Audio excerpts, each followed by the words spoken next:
Eh bien bonjour à tous, donc ça y est, la nouvelle est tombée, les cinémas pourraient rouvrir à partir du 15 décembre, donc on va croiser les doigts très très fort pour que ça arrive. Et honnêtement, j'avoue que j'aimerais même que ça arrive un peu plus tôt, parce que vu tous les protocoles sanitaires mis en place dans les salles de cinéma, bah, j'ai envie de vous dire, il n'y a pas d'endroit plus sécurisé à l'heure actuelle que le cinéma. Je veux dire, le mec qui sort de là et qui me dit j'ai chopé le Covid, c'est qu'il a léché le sol, vous voyez ce que je veux dire? Et par conséquent, on est quand même en droit de se demander est-ce qu'on va avoir la même chose qu'au moment du premier déconfinement, à savoir une programmation pas terrible. Alors attention, je dis pas qu'il y avait rien d'intéressant proposé pendant le déconfinement, je dis juste qu'après 2 mois enfermés à la maison, on n'avait peut-être pas envie d'aller au cinéma pour voir un biopic sur De Gaulle ou sur la condition de vie des paysans ou alors sur un obscur drame sur des migrants d'Europe de l'Ouest. Donc je dis pas que ces films-là étaient mauvais, bien au contraire, le film sur De Gaulle avait l'air assez intéressant, mais dans l'idée, je pense qu'après un confinement, on n'a pas forcément envie de voir ce genre de film. Et c'est vrai que la question se pose de qu'est-ce qu'on va aller voir quand les salles vont rouvrir, puisqu'il y a eu énormément de reports annoncés ces derniers temps. On a eu les Tuches, bon les Tuches pour ma part c'est pas le plus grave, mais ça fait quand même suer parce que ça aurait ramené quand même 2-3 millions de personnes, je pense, malgré le Covid dans les salles, ça aurait fait vivre un petit peu les cinémas, donc bon ça me fait un peu suer à ce niveau-là. Mais voilà, il n'y a pas Camelot, je veux dire, j'enregistre aujourd'hui, on est le 25 novembre, le film aurait dû sortir aujourd'hui, donc rien que dire ça, ça me Putain, ça me fout les poules, vous imaginez pas à quel point. Mais cela dit, tout n'est pas tout noir, puisqu'il va quand même y avoir un bon choix au cinéma, puisque normalement nous allons avoir accès aux mêmes films qui étaient proposés avant la fermeture des salles. Donc ce qui fait qu'on devrait pouvoir voir des films comme Drunk, par exemple, que je n'ai pas encore vu et que j'aimerais découvrir au cinéma. Il y a des films également, comme celui que je n'ai pas vu là encore, 30 jours max de Tarek Boudali. Alors c'est pas forcément un cinéma dont je raffole, mais je me dis, c'est une comédie française certes qui a l'air un petit peu potache, un petit peu voilà pipi caca tout ça, mais je me dis, il y a quand même l'idée de faire une comédie d'action derrière, il y a l'air d'y avoir quelques scènes un petit peu osées avec quelques idées de mise en scène, donc je me dis, pourquoi pas après tout, hein. Et puis bon, c'est quand même le genre de film qui font venir les gens en salle, donc ce genre de film, bah, c'est quand même important de les retrouver, je pense, au moment de la réouverture des salles. Mais il se trouve qu'avant le reconfinement, j'ai vu 3 films qui m'ont beaucoup plu, et par conséquent, bah, j'ai décidé de vous en parler pour vous encourager à aller les voir lorsque les salles rouvriront. Donc je vais commencer cette liste avec un film assez modeste, et il y en a peut-être même parmi vous qui vont dire « Oh là là, sérieux, il nous parle de ce film-là ». Il s'agit de The Good Criminal avec Liam Neeson. Donc, Liam Neeson, on n'en parle plus depuis 10 ans, il fait quasiment le même personnage, le mec qui est un peu dur à cuire, qui est soit un ancien commando, soit un ancien flic, soit un ancien détective ou ce genre de choses. Il se retrouve dans une merde pas possible et il finit par casser des gueules, tirer des cartouches dans tous les sens, faire des courses-poursuites, etc., etc. Donc c'est plus ou moins efficace à chaque fois. Personnellement, j'aime beaucoup le genre, c'est un genre qui me détend tout simplement. Donc The Good Criminal, bah, au début je le trouvais vraiment pas terrible, mais parce que j'ai fait l'erreur de regarder la bande-annonce, et ça je vous incite à ne surtout pas aller voir regarder. Allez voir regarder, non c'est pas très français ce que j'ai dit, enfin bon bref, je vous incite donc à ne pas aller voir la bande-annonce de The Good Criminal parce que elle est beaucoup plus criminelle que le héros du film, puisqu'elle va vous révéler 95% de la structure narrative du film. Et je ne plaisante pas, il y a même la mort d'un personnage important qui est montré dans la bande-annonce. Donc clairement, si vous voulez garder au maximum la surprise, ne regardez pas cette bande-annonce, allez voir le film.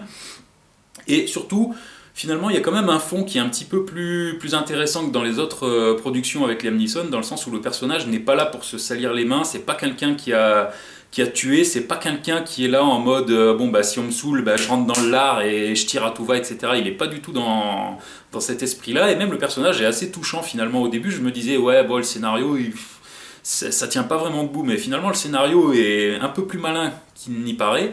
Il y a des rebondissements qui sont plutôt efficaces, il y a quelques scènes d'action qui sont plutôt bonnes, Liam Neeson assure encore, même si on devine certains plans où c'est sa doublure cascade, mais dans l'idée, voilà, c'est quand même l'un des rares thrillers qu'on a pu avoir depuis le premier déconfinement, donc si vous aimez les thrillers, si vous aimez Liam Neeson, ben, vous n'avez aucune raison de passer à côté. Donc deuxième film, cette fois-ci on va aller en Corée du Sud pour Peninsula, donc qui est la suite du Dernier Train pour Busan, qui est sorti il y a de ça 3 ou 4 ans si je dis pas de bêtises, et qui était une sorte de huis clos dans un train avec une invasion de zombies. Donc c'était un film assez efficace, faut dire ce qui est, parce que le genre du film de zombies, bah, c'est un truc qui est quand même vu et revu ces dernières années, que ce soit en jeu vidéo, série ou film, on voit que de ça, ça finit vraiment par devenir lassant tout simplement. Mais le Dernier Train pour Busan, il avait ce côté sud-coréen, ce côté on s'intéresse d'abord aux personnages et on construit le film autour, et on fait pas juste de l'action pour de l'action. Donc il y avait un concept intéressant, je veux dire un film de zombies dans un train, bah, c'était sympa, et puis il y avait vraiment un côté métaphore qui était intéressant, dans le sens où plus l'épidémie se répandait dans le train, plus elle se répandait dans le pays, on l'entendait avec des appels radio par exemple. Donc il y avait vraiment de très bonnes idées de mise en scène dans le dernier train pour Busan. Et Peninsula, donc c'est une fausse suite, on va dire, puisque ça se situe dans le même univers. Donc la Corée du Sud est à présent confinée. Voilà, pour le coup c'est de la science-fiction puisque ça doit être les seuls qui n'ont pas confiné cette année. Mais dans l'idée du coup on est sur quelque chose d'assez différent puisque là on va être sur un film qui est beaucoup plus axé action dans le sens où il va y avoir énormément de fusillades, de courses-poursuites, de bastons, etc. Et qu'il va y avoir beaucoup d'infectés à l'écran, beaucoup de décors. Et j'avais lu une interview du réalisateur qui avait déclaré on est sur quelque chose de certes plus gros que le dernier train pour Busan mais on n'a pas eu non plus un budget de fou.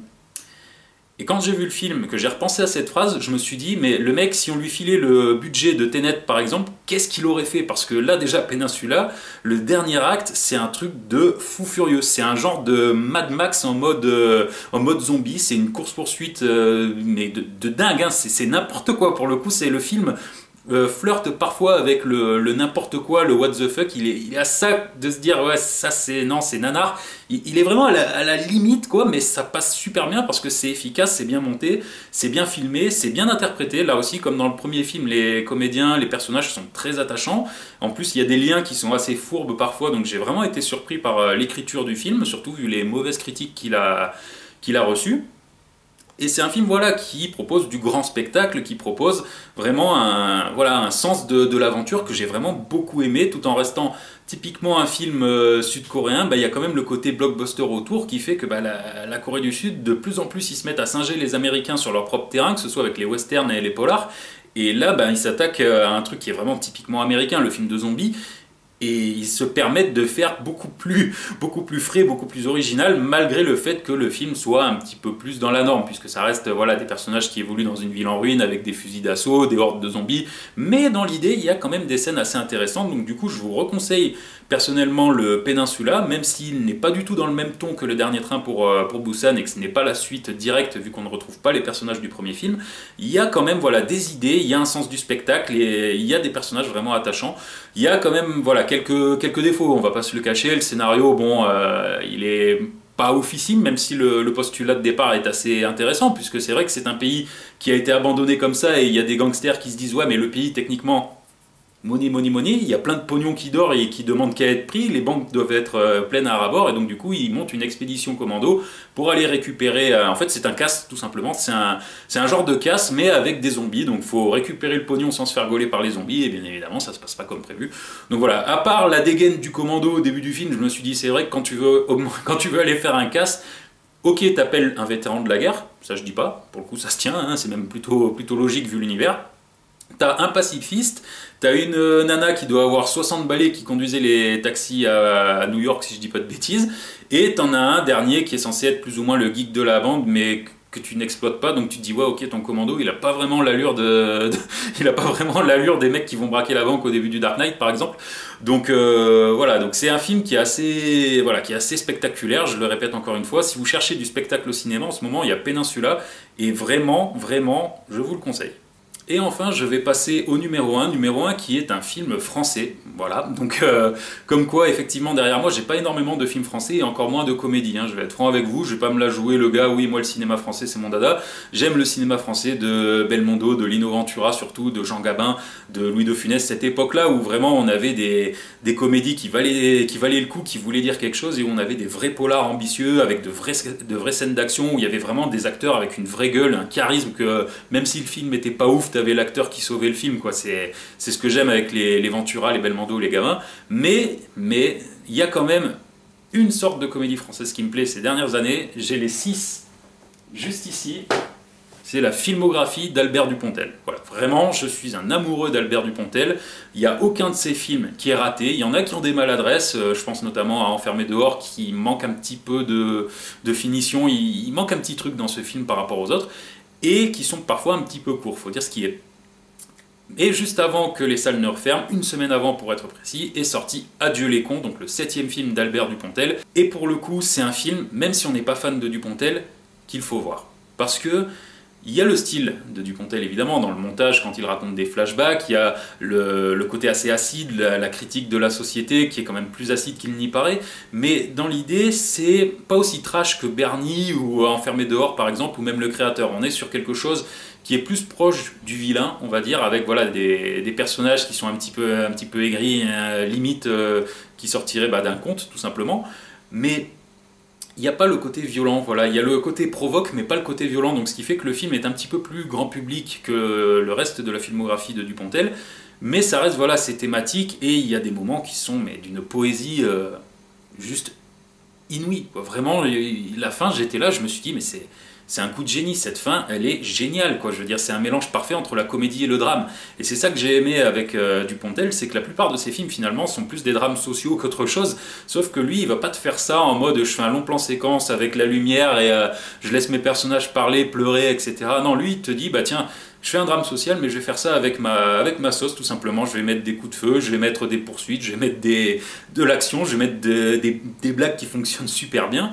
Et Adieu les cons, vraiment pour moi c'est l'aboutissement de la filmographie de Dupontel. J'ai du mal à lui trouver des défauts à ce film, sincèrement quoi. C'est quand je suis ressorti de la séance, je me suis dit ouais ça c'était un des meilleurs films français que j'ai pu voir depuis très longtemps. Et je crois que le dernier vrai gros film français que j'ai vu qui se situait dans une veine un peu comédie dramatique, c'était Au revoir là-haut de Dupontel justement. Donc sincèrement, vraiment Adieu les cons, c'est un excellent film, c'est vraiment un film à voir. Donc le film marchait plutôt bien d'ailleurs pendant la semaine où il a été exploité, il a fait quelque chose comme 600 000 entrées, bon en incluant les avant-premières, donc bon c'est un petit peu faussé à ce niveau-là. Mais dans l'idée, voilà, c'est un film qui j'espère va reprendre sa course là où il l'a arrêté tout simplement. Parce que c'est un film qui mérite de marcher et si je vous incite vraiment à aller voir ce film, vraiment c'est... Parce que si on ne va pas voir ce film pour lui faire passer un certain score d'ici la fin du mois de décembre, le plus gros film français au box-office de 2020, ce sera Les Blagues de Toto. Voilà, qui a fait 1 million d'entrées. Donc je crois que 30 jours max de Tarek Boudali risque de le dépasser assez rapidement, s'il est toujours projeté évidemment. Donc question d'ego, je veux dire, je dis pas que les blagues de Toto c'est pourri, etc. Il faut penser aux gosses aussi, il leur faut des films pour eux. Mais dans l'idée, vraiment, ça me ferait vraiment chier. Déjà que 2020 c'est une année de merde, si en plus on me dit 2020, le succès français de 2020 c'était les blagues de Toto, voilà, je préférerais que les gens aillent voir Adieu les cons ça aurait quand même autre chose, ça aurait une autre saveur, quoi. J'ai envie de dire que la fin de l'année au moins on aurait un petit peu rattrapé les choses. Donc voilà. J'ai terminé avec ces quelques films que je voulais vous proposer tout simplement, vous inciter à aller voir lorsque les salles rouvriront, si elles rouvrent le 15 décembre puisque rien n'est encore sûr. Mais dans l'idée, voilà, il y a des choses cette fois-ci pour tout le monde. Voilà, il y a des thrillers, il y a des comédies dramatiques, il y a des films d'action, il y a un gros film d'horreur sud-coréen. Il y a de quoi faire. Vraiment, il y a de quoi faire cette fois-ci.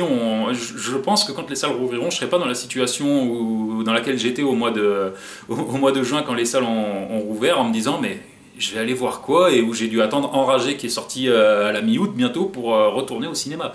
Donc là voilà, il va y avoir du choix. Donc vraiment si vous aimez le cinéma, il va y avoir du choix. N'hésitez pas à aller voir ces films-là en salle parce que l'expérience en salle ne doit pas disparaître vraiment. Et j'espère qu'il y aura du monde dans les salles à la reprise. Sur ce, je vous dis portez-vous bien et à bientôt.